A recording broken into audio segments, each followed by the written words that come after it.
What's going on, YouTube family? Mindful Gains here. I'm Bryce. It's the first YouTube video I've ever made. I'm super excited. And this topic I'm going to talk about is co-parenting with the devil.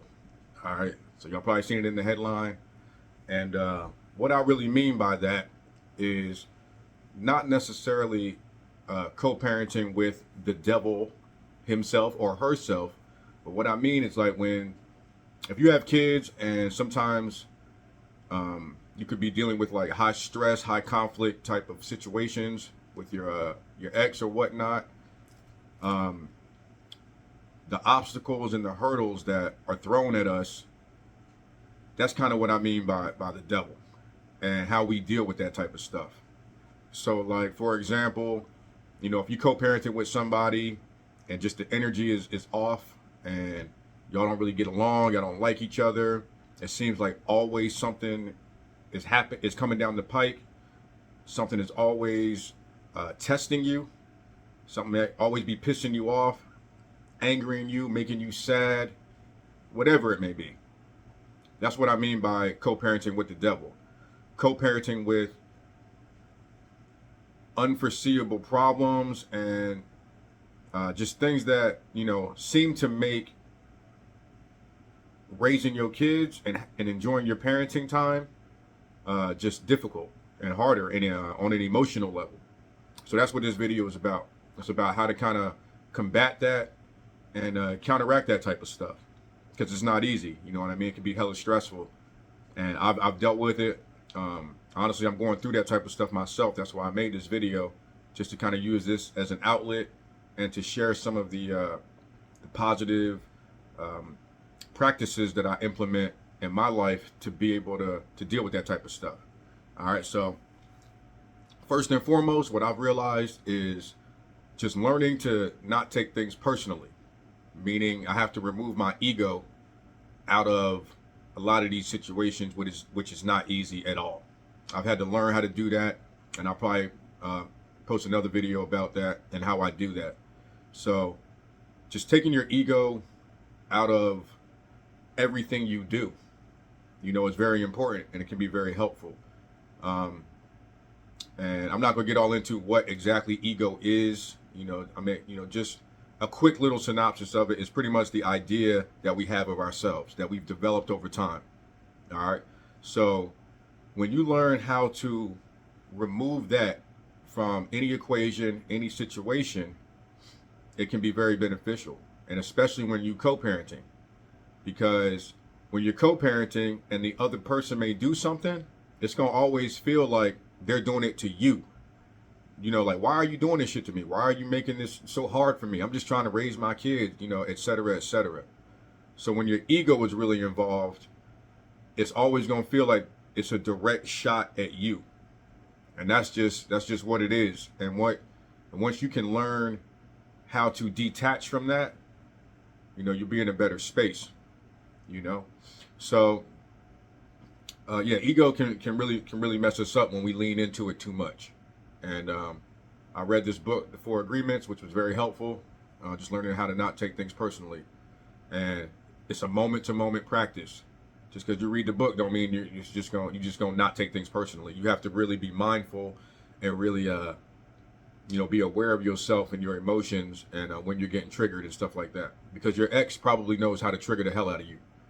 So with that being said, when you can remove your ego from the equation, sometimes, not all the time, it just makes things go smoother, right? Now, also, just not getting emotionally entangled with your ex. If y'all transferring your kids or whatever you're doing, drop-offs, if y'all at a birthday party together or something like that and you got to interact, stuff like that, just try and keep your emotions, out of that. Because once you get emotionally wrapped up in things, it's shit, that shit downhill from there. Because now your emotions are really dictating how you move. And that's not where you want to be. You want to be able to recognize your emotions. You want to be able to kind of feel them, understand what's going on within yourself. and then be able to move in a way where your emotions are not in the driver's seat. And a lot of us, that's where we fuck up. That's where we mess up. You know what I mean? So that's a whole nother thing too, where you got to like kind of learn how to check yourself and check your emotions. You know, for example, I transfer my kids sometimes, and their mom might say something to me. She might not outright call fuck you or not like that, but she might say some little subtle jab or something like that.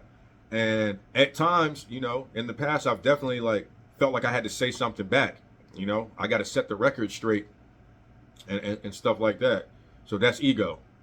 That's me getting wrapped up in myself and feeling like I have to prove something and make sure that that idea that I have of myself is not being tarnished and not being tainted.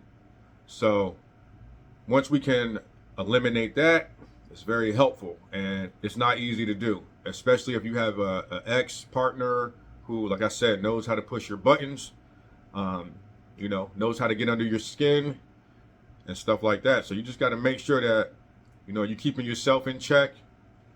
Make sure you give yourself time to kind of settle down. If you have to interact with your ex, give yourself that space, and give yourself that grace.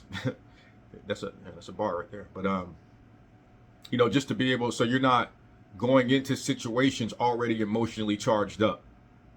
You have to be mindful of where you are before entering these situations, because if you go into it and you're already kind of emotionally wired up, jacked up, that's what's going to come out. You're going to say some things you don't want to say. You're going to react in a way that you don't want to react.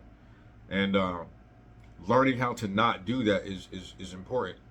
And like I said, it's not easy. I still have to work on it myself. I'm no master. I'm working on that. But it's not easy.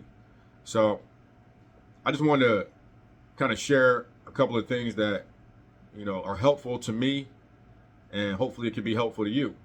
Just learning to slow down, and becoming more aware of yourself and what triggers you, and then giving yourself time to deal with the trigger and before you engage. You know what I'm saying? So yeah, co-parenting is no joke, especially if it's somebody that you've had a long past with, a lot of history with, and stuff like that.